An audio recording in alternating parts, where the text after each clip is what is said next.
नक्सलियों के आने के बाद से बस्तर में भय, शोषण और डर का माहौल। पीड़ितों से मिल भावुक हुए अमित शाह।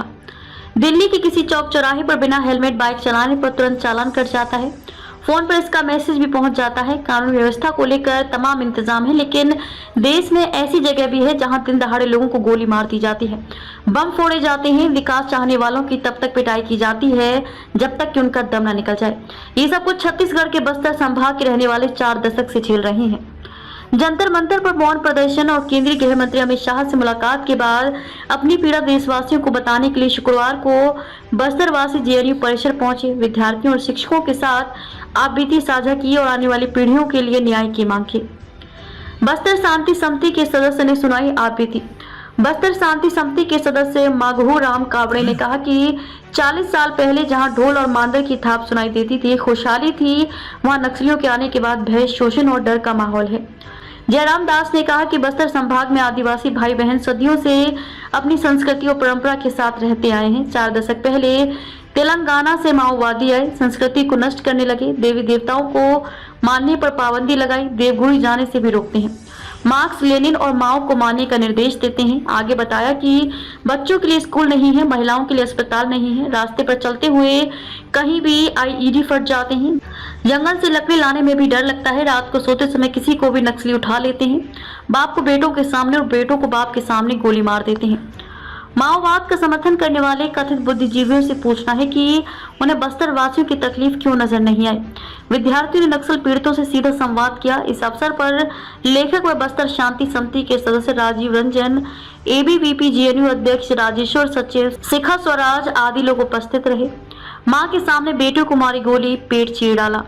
बस्तर के कोंडा गांव के केदारनाथ कश्यप 12 मार्च 2014 को अपने भाई रूपेंद्र कश्यप के साथ बाजार गए थे। अचानक नक्सली पहुंचे और उनके भाई पर गोली चला दी।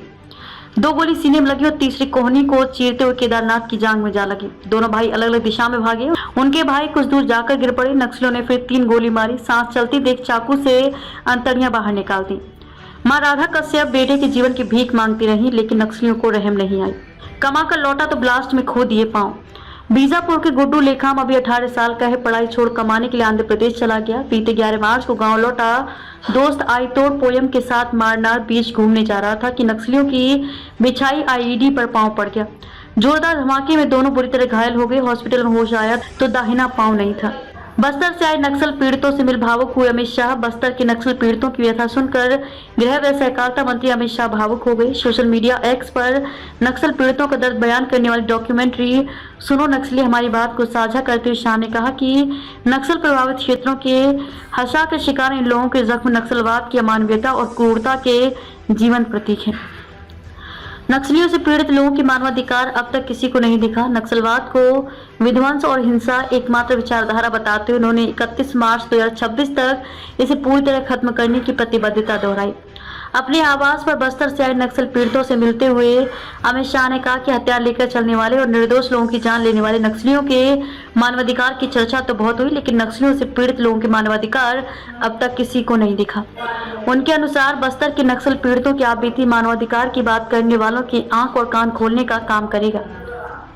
अमित शाह ने दिया मदद का भरोसा। मुलाकात के दौरान नक्सल पीड़ितों ने अमित शाह से नक्सलियों के कारण आई जीवन की दुश्वारियां बताई। नक्सलियों द्वारा जंगलों में बिछाई गई आईईडी की चपेट में आने से जीवन भर के लिए अपाहिज हो चुके कई पीड़ितों ने बेहतर पुनर्वास योजना की मांग की। शाह ने भरोसा दिया कि मोदी सरकार और छत्तीसगढ़ सरकार मिलकर नक्सल पीड़ितों के समग्र विकास के लिए 3 महीने में योजना लेकर आएगी।